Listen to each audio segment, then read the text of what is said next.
Ya, oke, mari kita sambung lagi kelanjutan dari novel Player Who Return After 10,000 Years. Tepat setelah melakukan pelatihan dengan Kim Si-Hon, Kang Woo pun mengajak Kim Si-Hon untuk berburu di gerbang kelas S. Tentu saja itu merupakan hal yang berat bagi Si-Hon. Ia pun berkata jika dirinya dan juga para partinya belum siap untuk berburu di gerbang kelas S. Akan tetapi, Kang Woo pun menjawab, tenang saja, kalian hanya perlu mengikutiku, yang artinya Kang Woo menggendong Kim Si-Hon dan juga partinya agar mereka bisa naik level dengan cepat. Setelah keluar ruangan pelatihan, ternyata Park Hyun Woo sudah menunggu di depan. Lalu Kang Woo pun langsung mengucapkan terima kasih karena telah dipinjami ruang pelatihan. Park Hyun Woo pun berkata jika itu bukan masalah besar. Lalu apakah kalian ingin bertemu dengan ketua guild? Dan Kang Woo pun menjawab, tidak perlu, katakan saja aku sedang sibuk, lain kali aku akan menemuinya. Park Hyun Woo pun menjawab, baiklah, tapi ia mungkin akan sedikit kecewa dengan jawaban tersebut. Oh iya, ngomong-ngomong, apakah kalian tahu Perserikatan Gerbang 1000 Pedang telah datang ke Korea? Ya, itu adalah salah satu guild terbesar di dunia. Pimpinan mereka merupakan ranker peringkat 8 dunia, yaitu Chol Moo Jin yang dijuluki Dewa Pedang. Bahkan dibandingkan dengan guild Red Rose, mereka 10 kali lebih kuat. Setidaknya mereka memiliki 10.000 pengikut, sedangkan guild Red Rose sendiri hanya memiliki 1.000. Belum diketahui apa tujuan mereka mendatangi Korea, tapi Park Hyun Woo berpesan agar Kang Woo berhati-hati. Dan Kang Woo pun menanggapinya, jangan khawatir, jika mereka berbuat masalah, bukan aku yang perlu dikhawatirkan. Setelahnya, Kang Woo dan juga Kim Si-Hon pun meninggalkan guild Red Rose. Ia menawari tumpangan kepada Kim Si-Hon. Awalnya Si-Hon menolak, tapi Kang Woo memaksa agar ia ikut bersamanya. Tidak sampai di situ, Kang Woo juga berjanji akan memberikan Kim Si-Hon mobil. Tentu saja itu membuat Kim Si-Hon keberatan, tapi dengan paksaan dari Kang Woo, mau tidak mau Kim Si-Hon pun harus menerimanya. Kenapa? Karena dibandingkan dengan pelatihan yang baru saja diajarkan oleh Kim Si-Hon, mobil bukanlah apa-apa bagi Kang Woo. Dan tak lama kemudian, setelah sampai di depan rumah Kim Si-Hon, ternyata sudah banyak orang menggunakan pakaian bela diri menunggu. Kim Si-Hon pun langsung menghampiri mereka dan bertanya, siapa kalian? Seseorang pun menjawab, aku adalah kapten pasukan ketiga dari gerbang 1000 pedang, Nam Gong Jin. Apakah kau Kim Si-Hon, pedang naga? Dewa pedang ingin bertemu denganmu, mari ikut denganku. Mendengar kata-kata tersebut, Si-Hon pun langsung menanggapinya, dewa pedang? Apakah itu Chol Moo Jin? Mendengar nama masternya disebutkan begitu saja membuat Nam Gong Jin kesal. Ia pun berkata, berani-berani kau mengucapkan nama tersebut dengan mulutmu. Tapi sebelum Nam Gong Jin bertindak, Kang Woo pun langsung bergerak dan berkata, apakah kau tidak diajari sopan santun? Berani-beraninya kau bertingkah lancang kepada seseorang yang baru saja kau kenal. Tentu saja kata-kata kasar Kang Woo membuat Nam Gong Jin terganggu. Ia pun bertanya, siapa kau? Apa hubunganmu dengan Kim Si-Hon? Kang Woo pun menjawab, aku adalah saudaranya.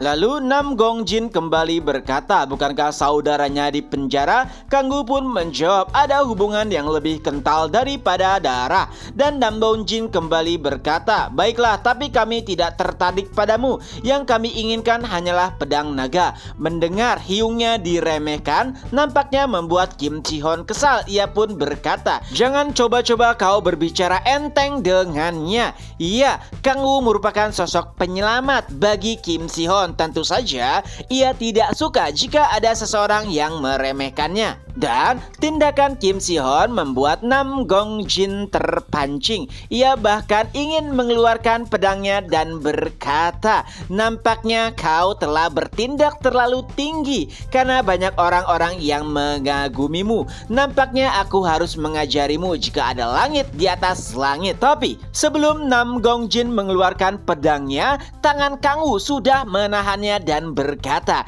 jangan berani-berani mengundung menghabiskan pedangmu jika tidak ingin mati. Pergerakan Kang Wu yang begitu cepat tentu saja membuatnya terkejut. Pemain yang bergabung dengan gerbang 1000 pedang memiliki status unik, yaitu Qi. Dengan begitu, mereka memiliki sensitivitas yang lebih tinggi dibandingkan pemain lainnya. Anehnya, ia tidak merasakan kehadiran Kang Wu. Nam Gongjin sempat berpikir jika dirinya ceroboh, tapi tiba-tiba Kang Wu berkata, "Oh ya, untuk jaga-jaga, jangan berpikir jika kau ceroboh, kau hanya terlalu lemah." Kata-kata tersebut langsung memprovokasi Nam Gongjin. Ia pun mengeluarkan pedangnya dan berkata, "Berani-beraninya orang Korea?" Mendengar kata-kata tersebut, Kang Wu pun menjawab, "Sudah kubilang, jika kau menghunuskan pedangmu, kau akan mati. Dan berani-beraninya kau merendahkan negara lain." Tidak butuh waktu yang lama bagi Kang Wu untuk menjatuhkan Nam Gongjin. Melihat pimpinannya jatuh, para bawahan Nam Gongjin sudah bersiap untuk menyerang. Mereka semua telah mengeluarkan pedangnya. Tapi saat Kang Wu mengeluarkan aura yang mematikan, semua orang pun tahu jika sosok di hadapan mereka merupakan orang yang tidak bisa mereka kalahkan. Kang Wu juga berkata, "Jika tidak ingin mati, jangan coba-coba untuk bergerak." Dengan itu, tidak ada yang berani untuk bergerak. Adapun Nam Gongjin, ia masih nampak kesal dengan Kang Wu. Walaupun sudah terjatuh, ia kembali berkata, "Dasar orang Korea sialan." Mendengar kata-kata tersebut membuat Kang Wu kesal. Ia pun mencengkram leher Nam Gongjin. Lalu ia juga berkata, "Sudah kubilang jangan meremehkan negara lain. Baiklah, biar aku tunjukkan bagaimana cara meningkatkan nama negaramu. Kim Si-hyun, apakah ada kedai kimchi di dekat sini?"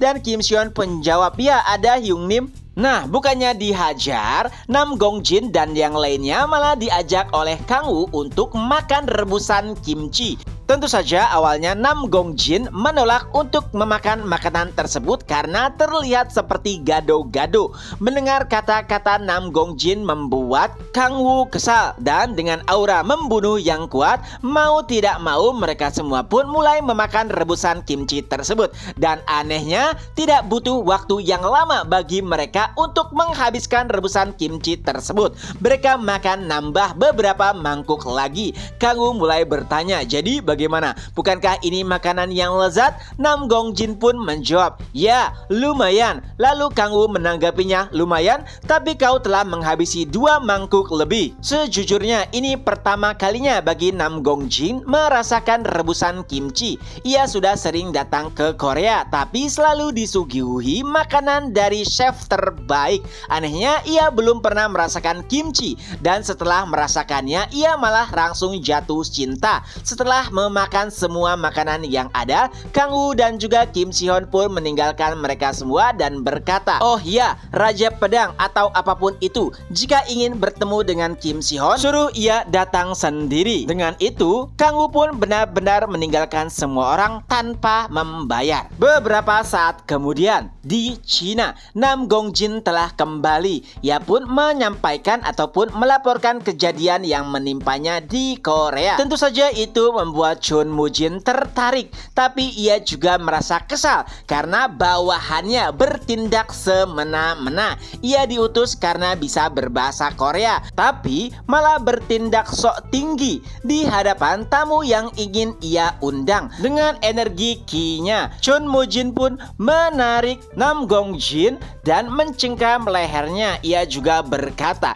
"Gerbang 1000 pedang tidak butuh orang-orang sepertimu." Lalu ia pun melemparkan Nam Gongjin. Dari sisi lainnya, seseorang pun berkata, "Ayah, jadi kau ingin pergi ke Korea?" Ya, seseorang yang mengatakan hal tersebut adalah anak dari Chun Moo-jin, salah satu pendekar terbaik di klan ataupun gerbang 1000 pedang. Dan Chun Moo-jin pun menjawab, "Ya, ini adalah hal yang menarik. Pertama kalinya aku diperlakukan seperti itu.